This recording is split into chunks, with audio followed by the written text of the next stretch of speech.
Si transmetohen nga Sufjan ibn Uyejne, i cili thot: nëse s'ke mundësi që të pengosh veten tënde ndaj padrejtësisë që ja ban të tjerëve, sa paku mos i ban padrejtësi atij që e don.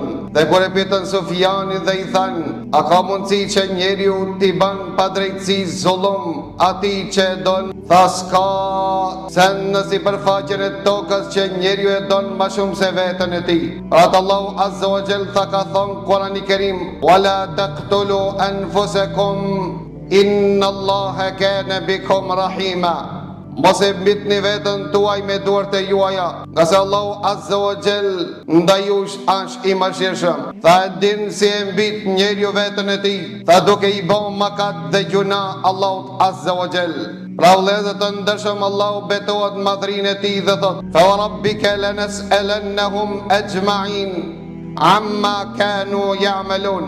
Pasha madhrinë time, Allahu Azza wa Jall përbetohet dhe thot: të gjithë do të llogaritën para Allahut Azza wa Jall, për atë të cilën e kanë vepruar me veprat e tyre.